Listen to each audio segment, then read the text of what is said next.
So the day that I'll be sworn in as Speaker is the day that you'll start understanding who I am. Actually, many people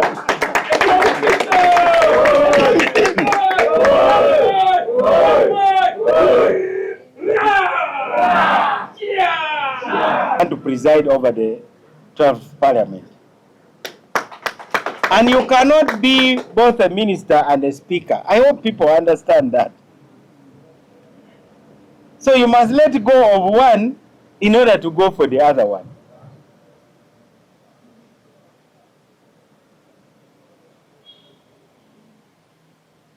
So the day the president is sworn in, we hand over the offices to the permanent secretary.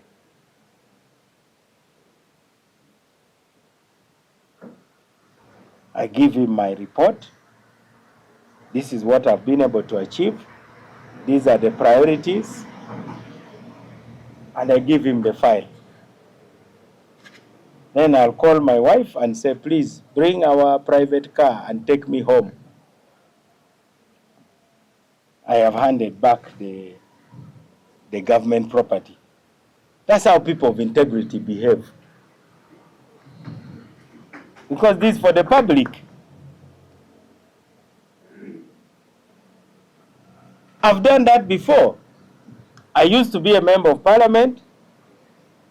After 2 terms, I handed over. I even went to parliament and said goodbye. So what is it that makes people think that they must be applying super glue on the chairs on which they are? Why do you want to provoke citizens to throw you out together with the chair? Because if you attach yourself with glue, there is no time to detach you. You will have to be thrown out together with the chair. I was a chairman of a local government. We had just completed a brand new district headquarters, complete with wireless internet. I went and handed it over.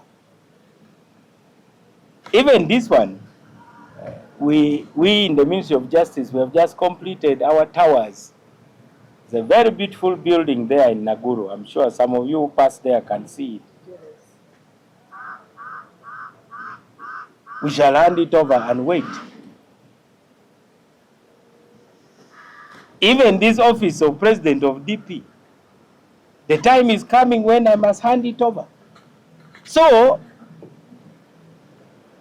for somebody to say, I am here to stay, and when I leave, I'm handing over to so and so, I'm confident that I will win. Today I've come to answer that question.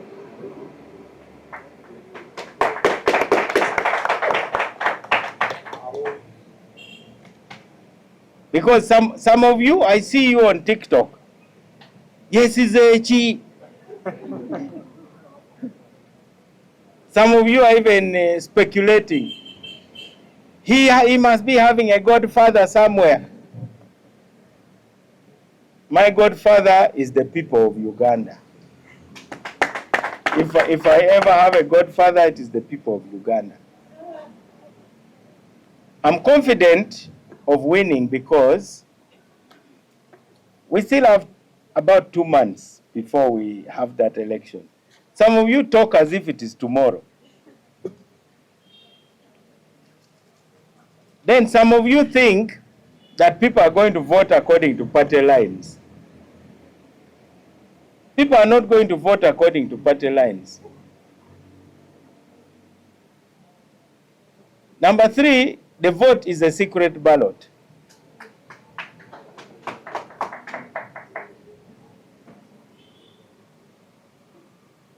I am getting support from very unexpected quarters. I have drawn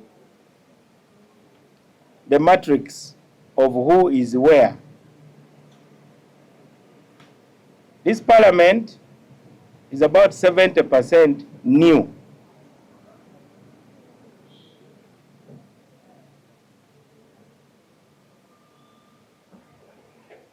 And we are telling them that we want them to have power as members of parliament.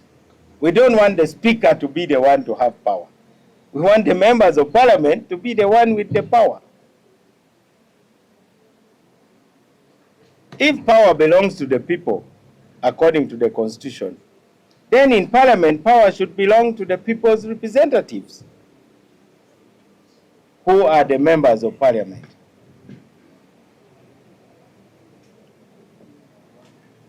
So, I will be on that ballot on that day. And I hope all of you are now consoled that for the first time the public is talking about this position. Is this the first time we have elected a speaker? We have been electing a speaker since 1962. So why? Because Norbert MAO is there. And why? Because of what Norbert MAO is talking about. There was a letter from, I think, a resolution. I don't want to call it a letter. I'm not a member of the NRM. My relationship with the NRM is based on the cooperation agreement that we have. And that partnership requires that if you are looking for leadership, you must also look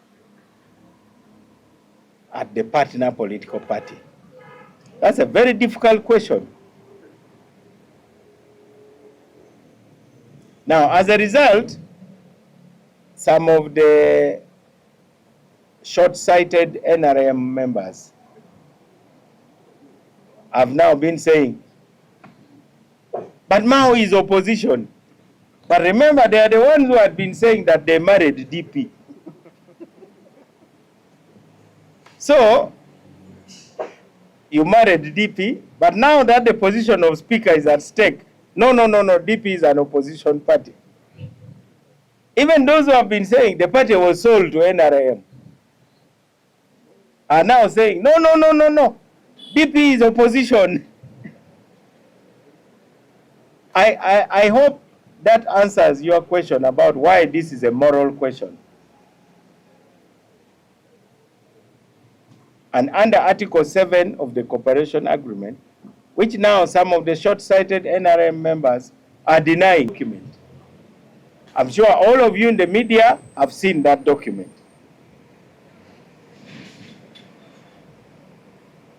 It has been on social media, but because the position of speaker is at stake, there is now denial.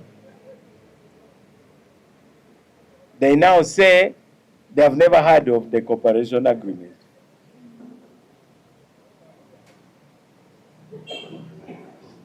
A lot, including some members of DP.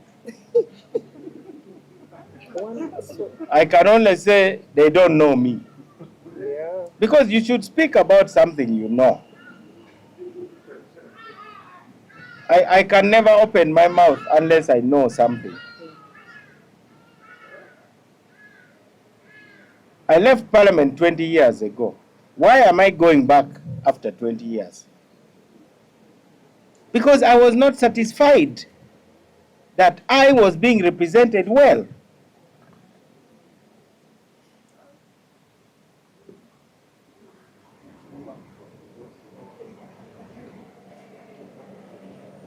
So, when I said we have an accidental speaker, I saw a lot of rage.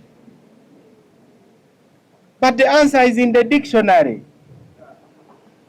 If you open a dictionary, accidental means unplanned, unintended. Unless they are saying there was an intention and there was a plan.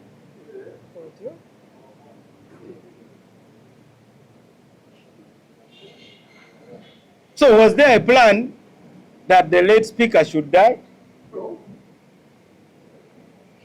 Was that an intention? In the same way that we would say President of Tanzania, Suluhu Hassan, was an accidental president. Because there was no intention that Magufuli should die.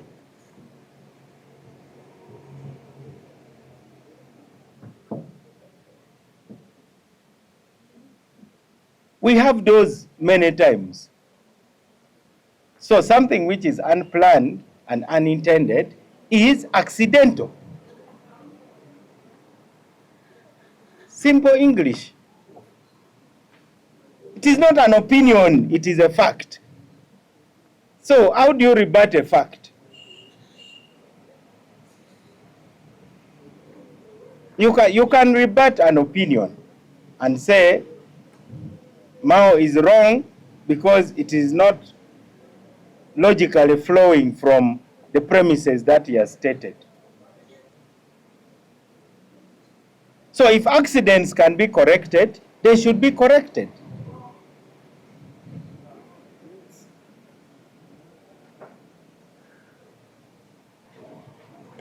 I have given you the result of the consultations, and the consultations were not about whether I should be a candidate or not. Those who thought the consultation was about that have totally misfired. The consultation was, why should I contest? That was the question in the consultation. The consultation was not whether I should contest. I also told you, as opposed to partisanship. I have also come today to denounce social media fights, name calling, and character assassination, because I've seen attempts at unleashing name calling against me. By the way, I have an arsenal which I can also deploy. I can be very aggressive, I can be very brutal with words also. But so far I've really restrained myself. So I ask that I shouldn't be provoked.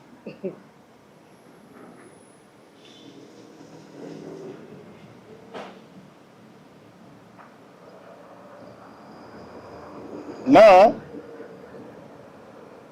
the citizens of Uganda want to continue having hope in the future.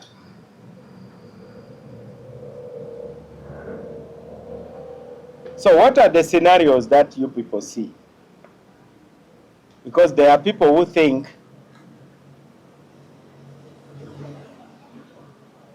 that when you become a minister, then you leave your brain in the parking as you go for cabinet meeting. That's not true. I go to the cabinet meeting with my brain.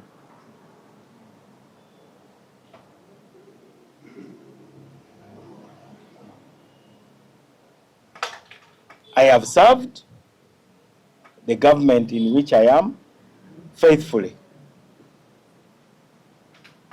When the new parliament is sworn, the term of that government will have ended, and I will not be Minister of Justice. Because there are those of you who are obsessed with this position of minister. You are aware that all ministers, everybody steps down, including the incumbent speaker, by the way. Everybody first goes away. There will be no parliament.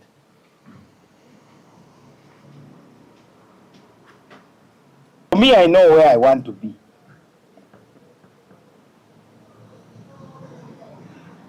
I want to preside over the 12th parliament.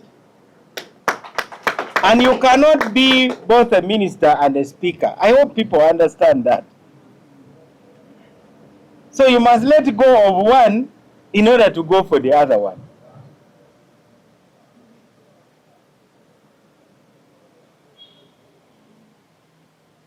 So the day the president is sworn in, we hand over the offices to the permanent secretary.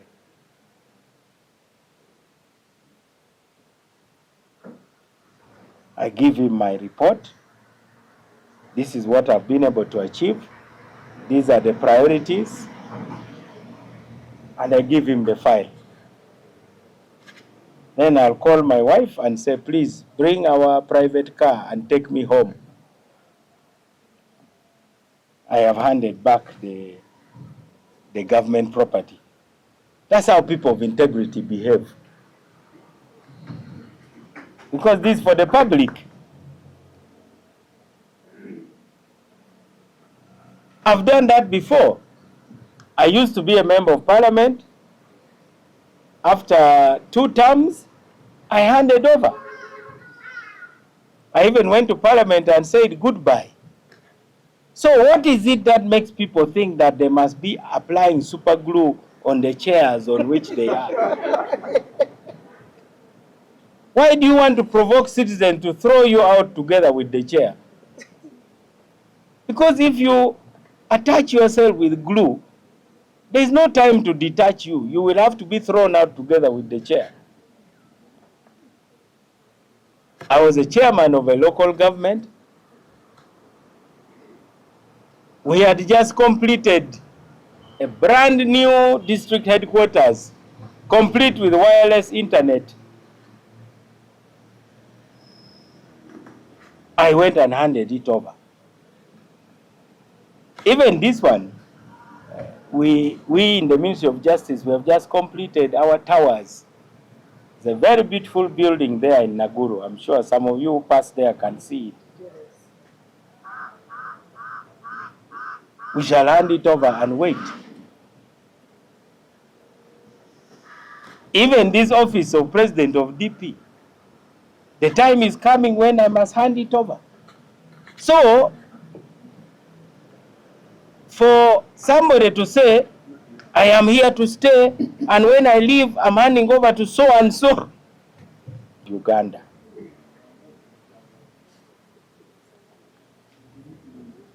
Then there are those of you who say, what if you lose?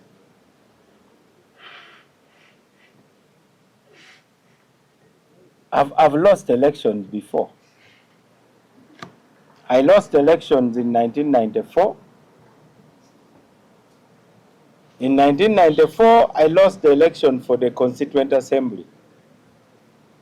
Then I went and became a lawyer for the poor in Gulu. I went to set up the Uganda Law Society Legal Aid Office. And I was the lawyer for the Bamulekwa, the Namwandus. That's where I left to go and contest for parliament. Then I lost the presidential election. You know, losing a presidential election is different from losing these other elections. Because losing a presidential election is like falling from a very tall tree. If you are not careful, you can break into pieces.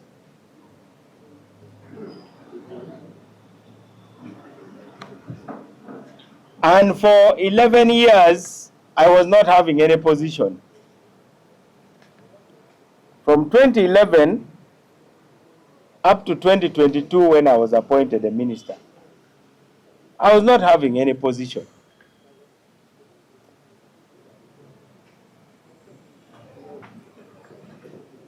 But I'm also a professional. Now, in this case, I'm an elected member of parliament, of course.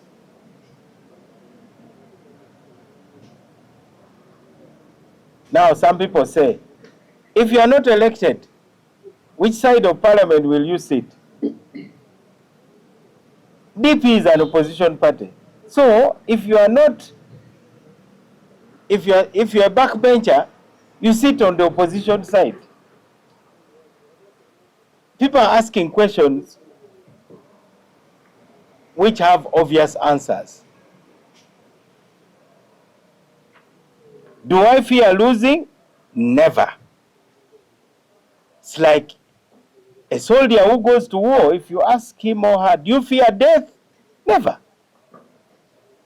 Because you go to war in order to kill. And the person you want to kill also wants to kill you.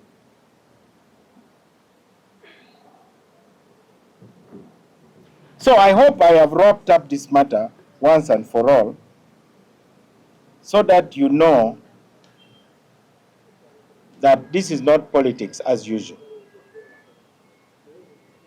And whether the so-called numerical strength prevails, the problems we want to fix in Parliament will also remain, and they need to be fixed.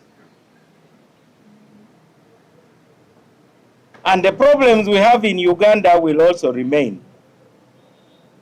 The need to balance the boat in Uganda will also remain.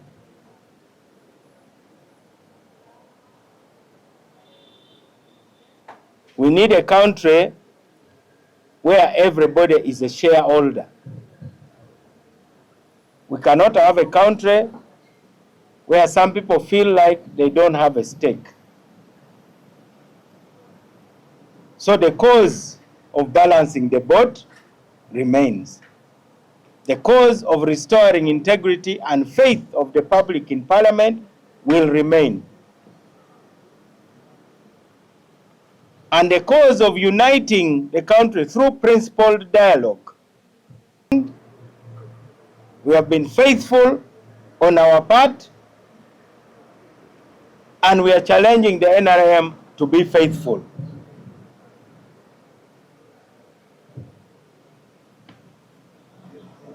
Agreements have got to be honored, and we have a duty to act in good faith. I sense a lot of bad faith among some of the short-sighted NRM leaders. They forget that we have a difficult 5 years ahead. The leading opposition party has got its leader on the run. I don't know what sort of opposition we are going to have in that parliament. There are those who believe that you can bribe everybody, but you can't bribe everybody. Neither can you imprison everybody. Neither can you kill everybody. DP has already shown the way by creating a nucleus for national unity. So, the candidacy of Norbert MAO has awakened the hunger among citizens for a better country. And I want to urge Ugandans to insist we must have a better country, no matter what. At all costs, we must demand a better country. If not for ourselves, at least for our children. We have to demand that better country. You risk, you young people in the universities, you do not know that we are the ones who fought hard so that government sponsorship of students in public universities should continue. It was not easy. We lost 2 students who were shot dead. Others were beaten up so badly, including the late speaker.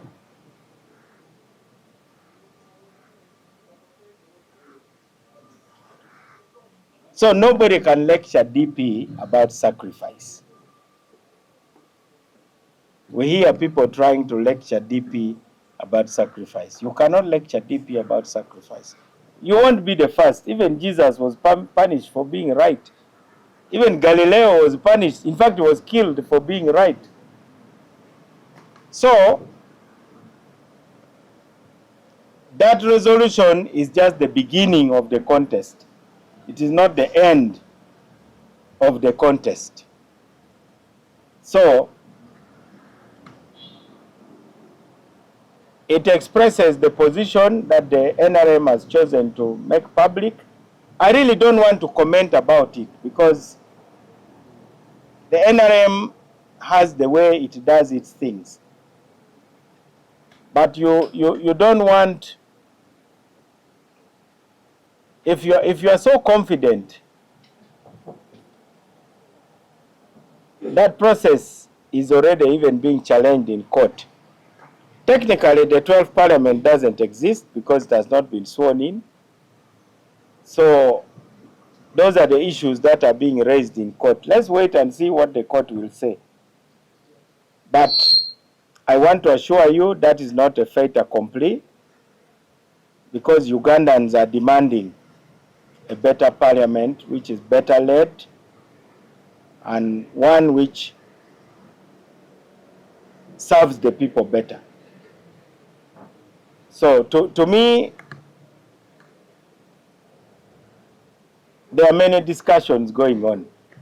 This is not the only place where we have discussions. We only don't talk here at the DP press conference. We only don't talk on radio and TV.